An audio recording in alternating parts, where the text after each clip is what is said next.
할렐루야. 오후 시간까지 남으셔서 오후 예배를 드리신 여러분이 하나님께서 귀한 은혜를 갑절로 부어주시기를 주의 이름으로 간절히 축원합니다. 우리 옆 사람하고 이렇게 한번 인사했으면 좋겠습니다. 서로 눈을 맞추며 한번 인사를 하시면 좋겠는데요. 회복의 은혜를 기대하세요. 한 번만 하면 섭하니까 한 번 더 하시겠는데 이렇게 한번 했으면 좋겠습니다. 서로를 격려하며 인사를 해보도록 하겠습니다. 손을 잡을 수도 있고요, 어깨를 살짝 두드려 드릴 수도 있고요. 그러면서 인사하겠습니다. 당신의 자리는 끝이 아닙니다. 주님이 준비하신 새 길이 시작됩니다. 네, 감사합니다. 상당히 긴 인사를 시켰음에도 불구하고 싫다 하지 않으시고 따라해 주셔서 감사합니다. 저도 힘을 내어서, 용기를 내어서 말씀을 함께 나누도록 하겠습니다. 한 젊은이가 어느 날 강을 건너야 할 일이 있었습니다. 그런데 그 강에는 오래된 작은 나룻배 하나뿐이었고 나이가 지긋한 노인이 그 배를 젓고 있었습니다. 어쩔 수 없이 배를 탔는데 청년의 눈에 이상한 것이 들어왔습니다. 뱃사공에 젓는 노예의 이름이 새겨져 있던 겁니다.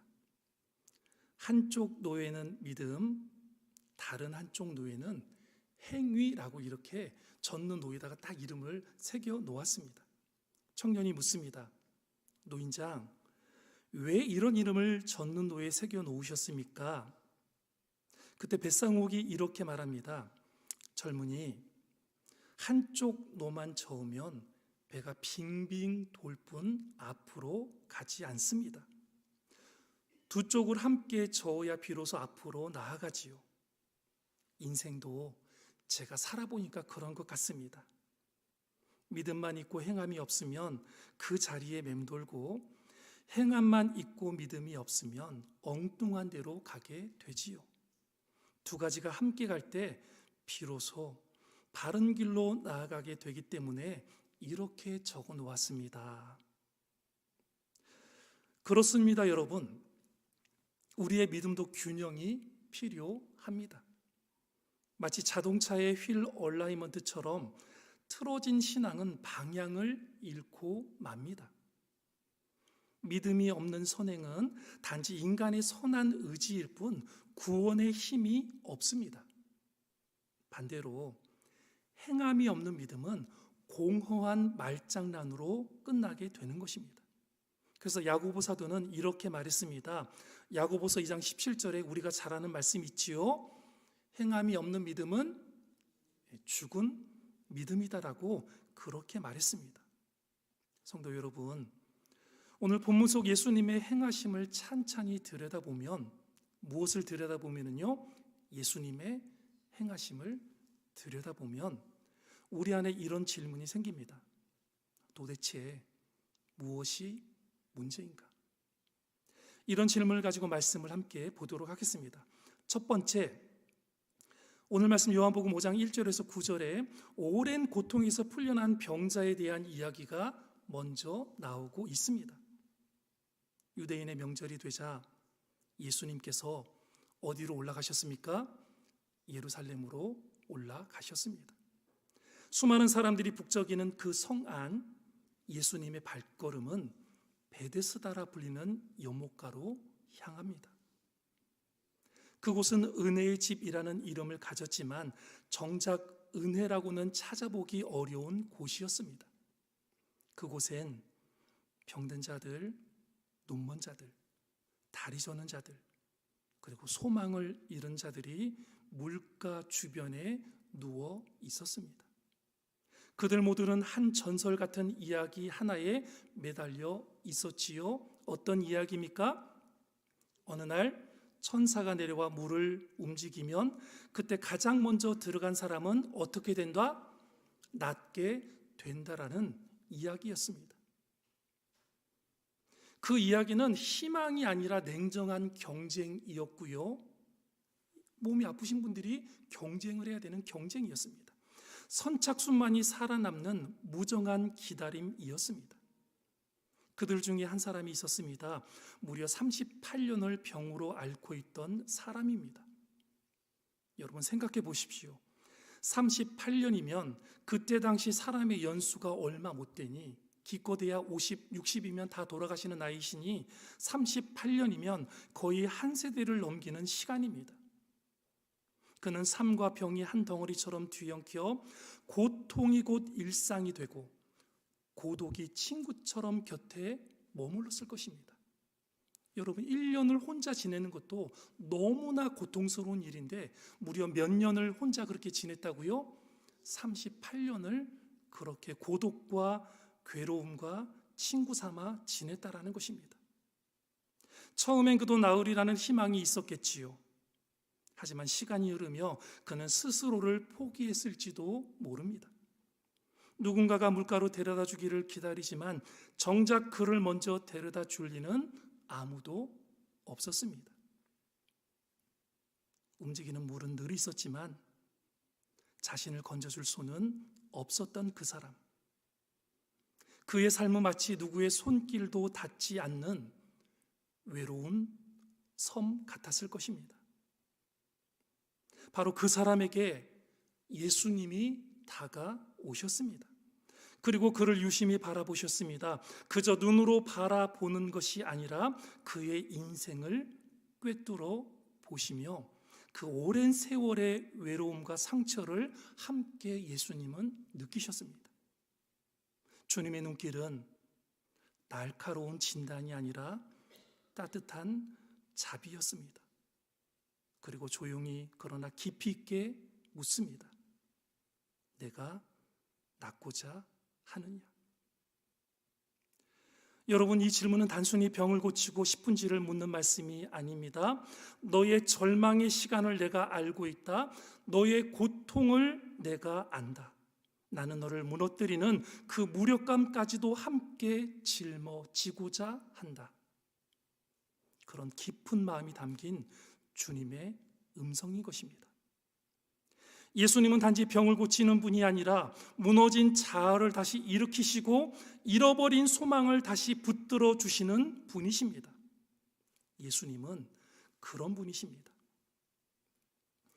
그분의 말씀 한마디에 38년 된 병자는 자리를 들고 일어나 걸어갔습니다.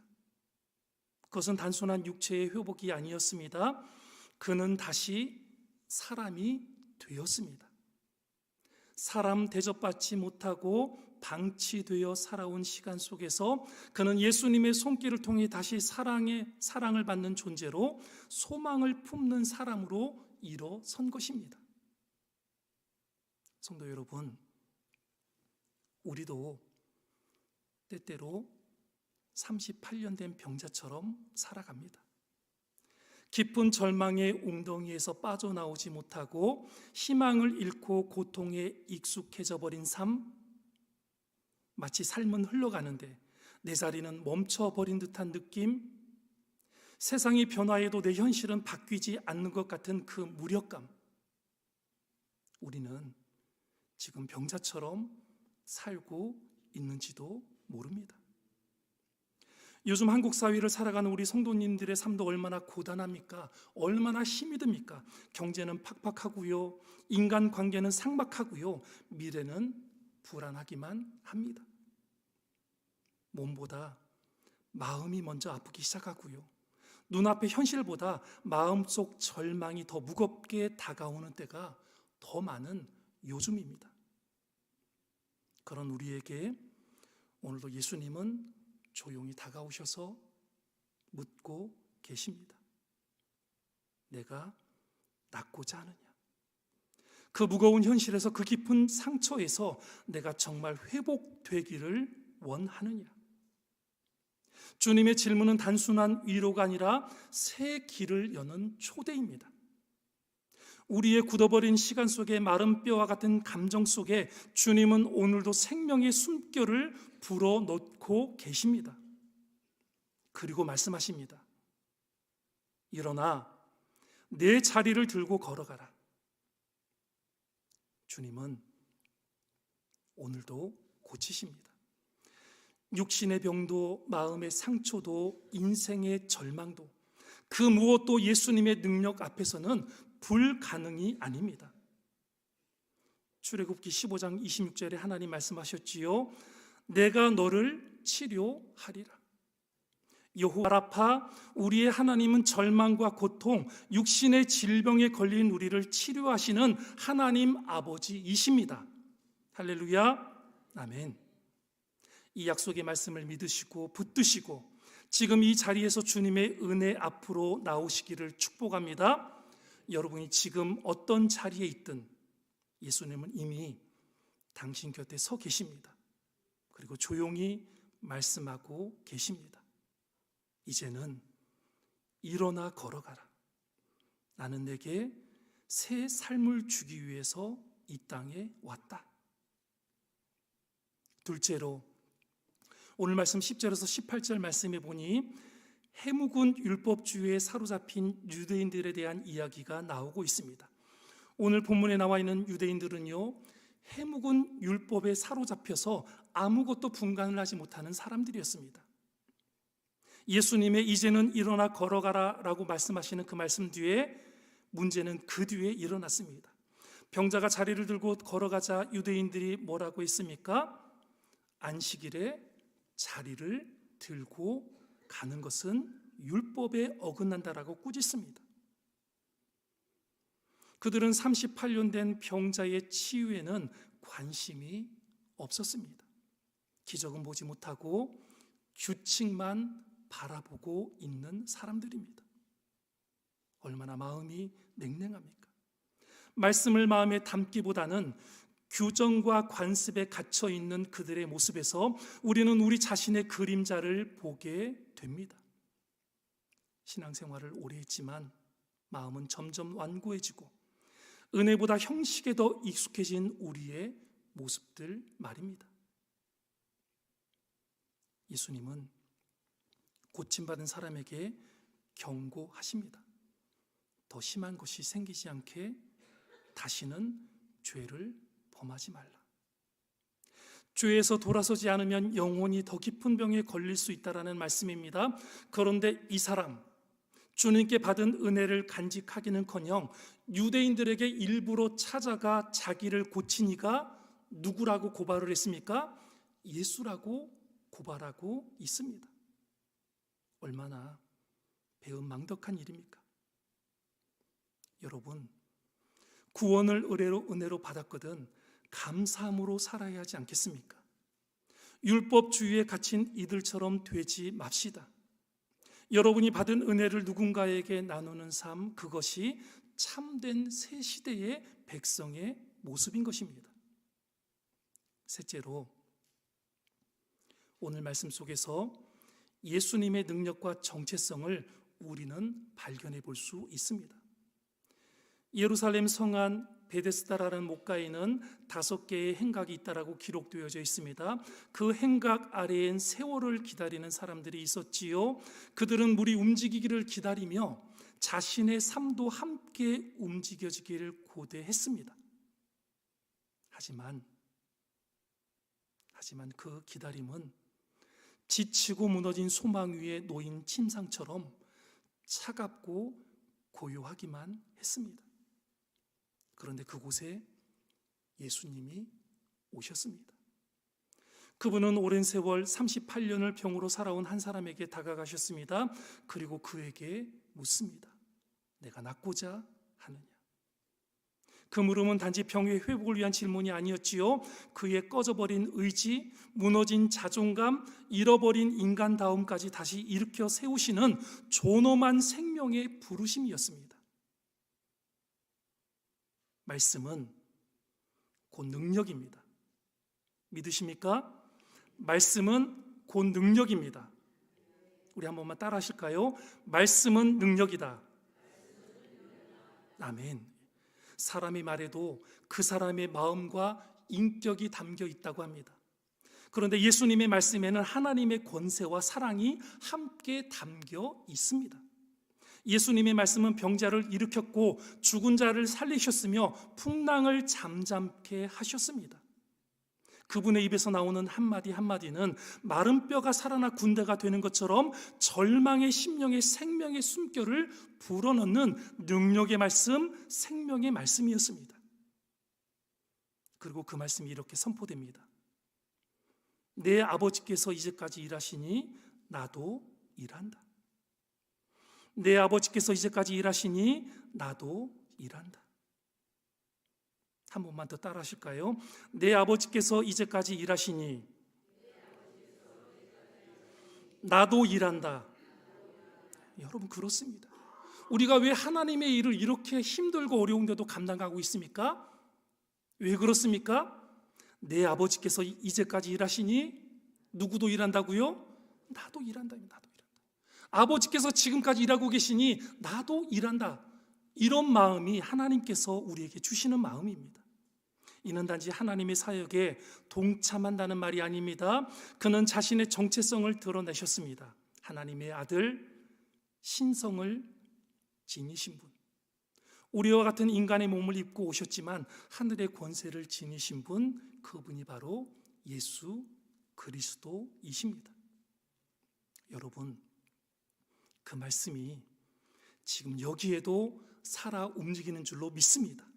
우리의 병든 삶을 향해, 끊어진 소망을 향해, 절망과 무력감 속에 갇힌 영혼을 향해 예수님을 오늘도 우리에게 묻고 계십니다.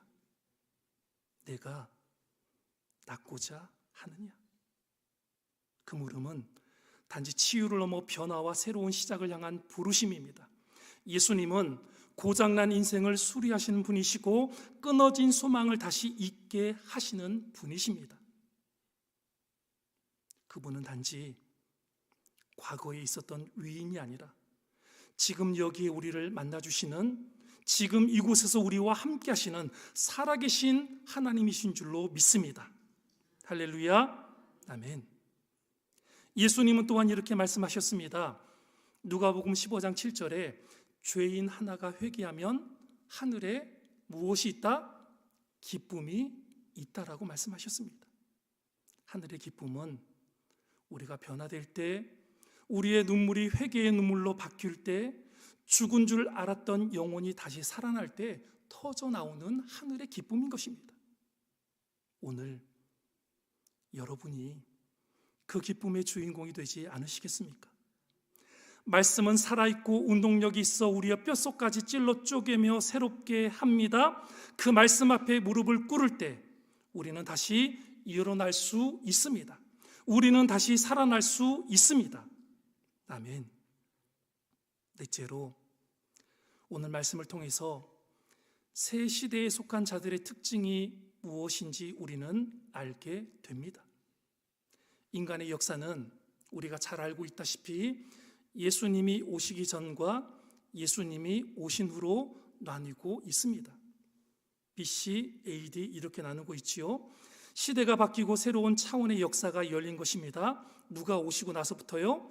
예수님이 오시고 나서부터 시대가 바뀌었고 새로운 차원의 문이 열린 것입니다.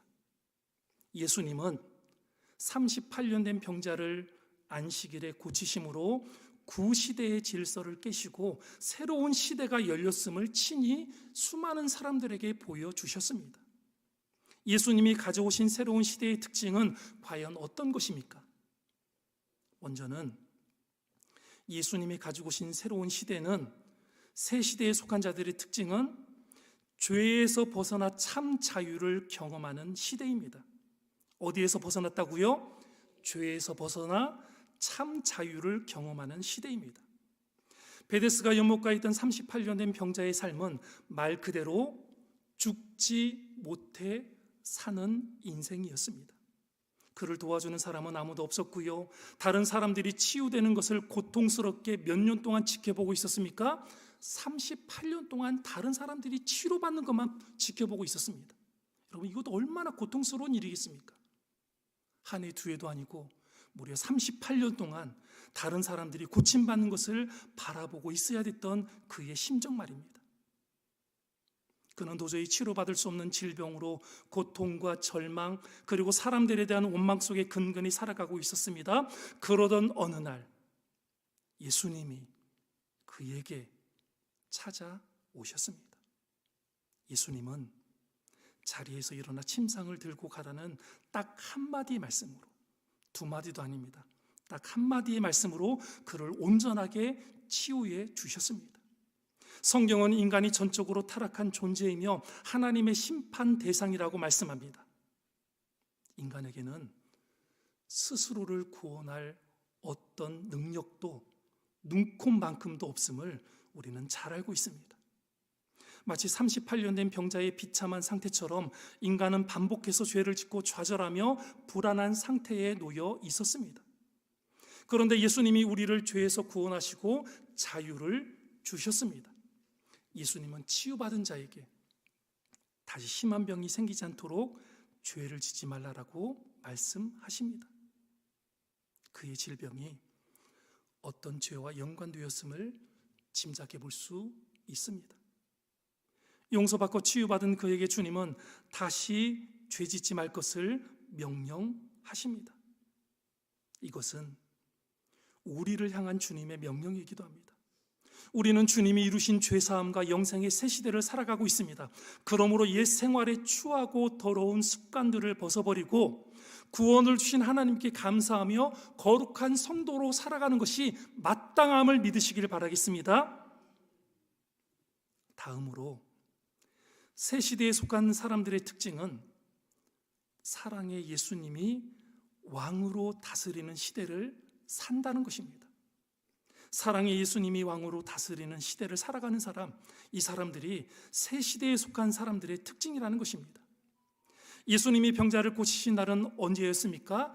안식일이었습니다. 유대인들 중에 예수님이 안식일에 이런 일을 행하셨다고 비난하는 사람들이 있었지요. 유대교 지도자들에게 안식일 규정은 백성들을 판단하고 정죄하는 수단이었습니다. 안식일의 안식일 규정을 어긴 사람들에게 너 잘못했어, 너 죄인이야, 큰 잘못했어라고 그렇게 판단하고 규정하고 정죄하는 그들의 수단이었고 그들이 가지고 있는 강력한 무기였습니다. 스스로를 우월의식에 빠뜨리는 도구였다라는 것입니다. 따라서 예수님이 안식일에 베푸신 치유 사역은 그들의 기반을 흔드는 도전이었습니다. 그들은 율법 규정 자체에 매여 있었으며 안식일의 주인이신 예수님을 알아볼 준비가 전혀 되지 않았습니다. 예수님은 율법의 정죄가 난무하는 구시대가 끝나고 당신이 친히 통치하시는 긍휼과 사랑의 새로운 시대가 왔음을 보여주셨습니다. 우리 주님의 통치가 임하는 곳에는 사랑과 용서와 긍휼이 주어지는 것입니다. 38년 된 병자와 같은 우리를 하나님은 예수님 안에서 새 시대의 백성으로 삼아 주셨습니다. 예수님 안에서 새 시대의 백성으로 삼아 주셨습니다. 예수님 때문에 우리는 하나님을 누구라 부를 수 있습니까? 아버지라 부를 수 있는 것입니다. 이 사랑을 끊을 것은 아무것도 없습니다.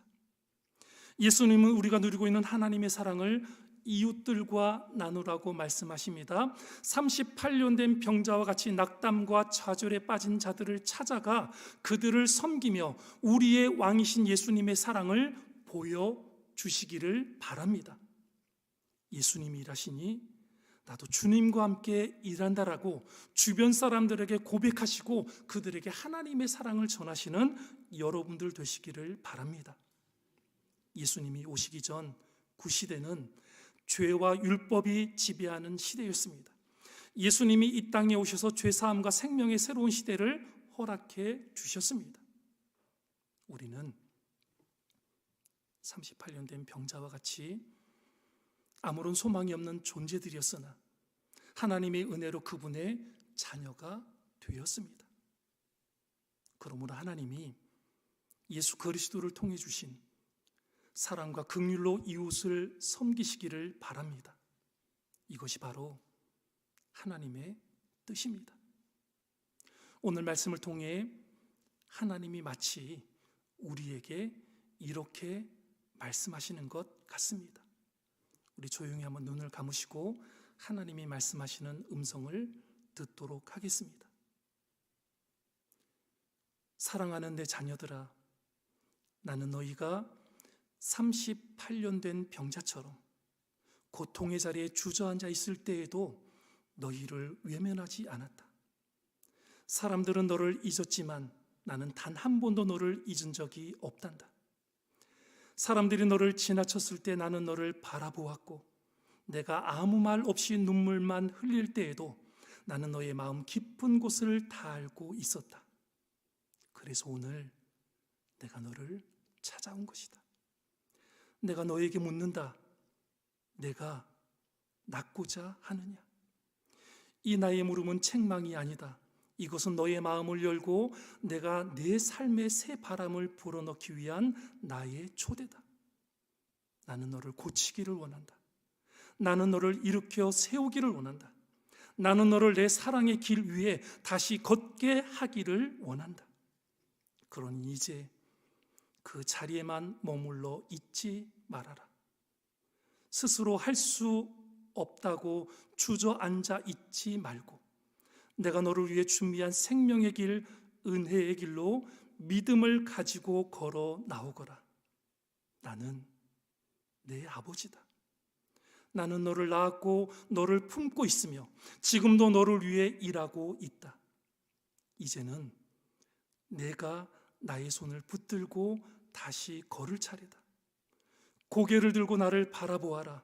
내가 주는 생명은 풍성하고 나의 은혜는 끝이 없으며 내 사랑은 결코 너를 포기하지 않는다. 내 아들 예수 그리스도를 통하여 나는 너에게 새로운 시대를 열어주었다. 죄와 정죄가 너를 지배하던 과거는 지나갔고 이제는 은혜와 사랑이 너를 다스리는 새 시대가 되었다. 너는 내 사랑하는 자녀다.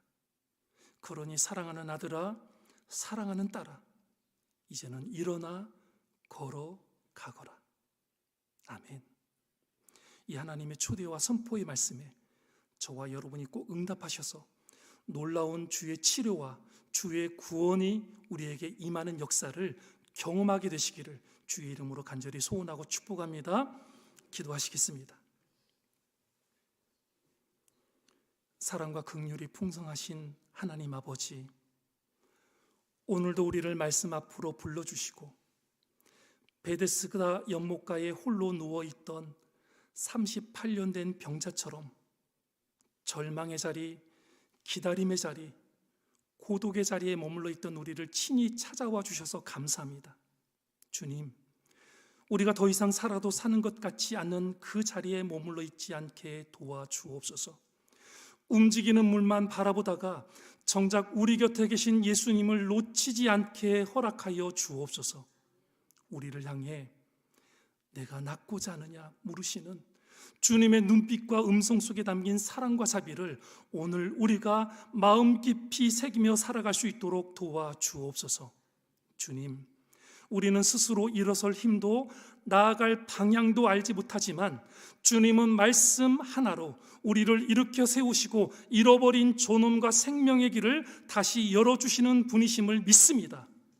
살아서 역사하시는 하나님, 오늘 이 시간 주님 앞에 결단하도록 도와주옵소서. 고통의 자리를 들고 말씀을 따라 일어나 믿음으로 새로운 삶의 걸음을 뗄 때 하나님의 동행하심을 경험할 수 있도록 역사하여 주옵소서. 믿음만 있고 행함이 없는 자가 되지 않게 하시고 행함은 있으나 주님을 모르는 어리석은 자로 살지 않도록 하나님 함께하여 주옵소서. 믿음과 행함이 함께 자라 주님의 뜻을 따라 살아가는 새 시대의 백성이 될 수 있도록 은혜 베풀어 주옵소서. 주님, 우리 안에 있는 오래된 율법주의의 그림자들, 판단하고 정죄하는 습관들을 주님의 은혜로 깨트려 주옵소서. 이제는 우리도 일어나 걸어가기를 소원합니다. 주님이 일하시니 우리도 주님과 함께 일하겠습니다. 주님이 긍휼을 베푸시니 우리도 상처 입은 이웃들에게 다가가겠습니다. 주님이 고치시고 살리시니 우리도 그 생명을 그 놀라운 소식을 세상 사람들에게 전하는 자로 살아가도록 하나님 우리를 붙잡아 주시옵소서. 주여, 이제는 우리 모두가 주님의 사랑 안에서 다시 일어난 자로 살아갈 수 있도록 도와주옵소서. 그리고 우리를 통하여 또 다른 병자들이, 또 다른 외로운 이들이 주님을 만나고 다시 살아나는 은혜가 임할 수 있도록 하나님 역사하여 주옵소서. 감사드리며 생명을 주시는 예수 그리스도의 이름으로 간절히 기도합니다. 아멘. 우리 찬송 542장 찬양하시겠습니다.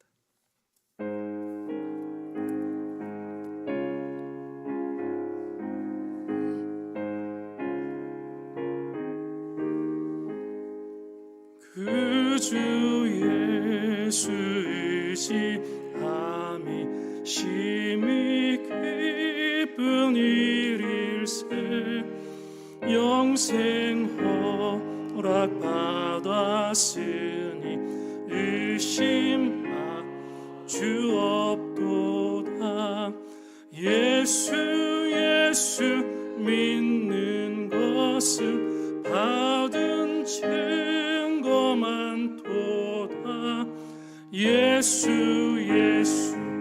귀한 예수 믿음도 읊주소서. 그 주 예수 의지함이 심히 기쁜 일일세. 주를 믿는 나의 마음 그의 피에 적시네. 예수 믿는 것은 받은 증거만 도다. 예수 귀한 예수 믿음도 읊주소서. 그 주의 지하여 죄악 벗어버리네. 안위 받고 영생함을 주께 모두 얻었네. 예수 믿는 것은 받은 증거만 도다. 예수 귀한 예수 믿음도 읊주소서. 그 주 예수 의지하여 구원함을 얻었네. 영원 무궁징하도록 주여 함께 하소서. 예수 믿는 것은 받은 증거만 도다. 예수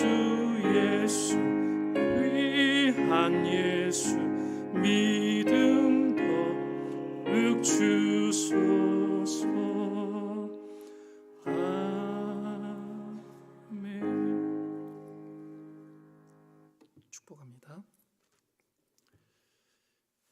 이제는 우리를 죄악 가운데서 구원해 주시고 우리의 영원한 첫 부활이 되어 주신 우리 주 예수 그리스도의 은혜와 우리를 사랑하시되 당신의 하나밖에 없는 독생자 예수 그리스도를 내어주신 하나님 아버지의 무한하신 사랑하심과 우리를 도우시되 우리의 삶이 마치는 날까지 동행하며 지켜주시는 성령님의 교통하심이 병자처럼 고통과 억눌림에 신음하는 우리를 포기하지 않으시고 친히 찾아와 주셔서 내가 낫고자 하느냐 물으시며 우리를 자유케 우리를 신실하게 도우시는 하나님의 은혜를 믿으며 나아가는 당신의 사랑하는 믿음의 백성들에게 한마음 교회 위에 그리고 각 가정과 자녀들 위에 그리고 사랑하는 나의 조국 대한민국과 고난과 아픔으로 신음하는 모든 백성들 위에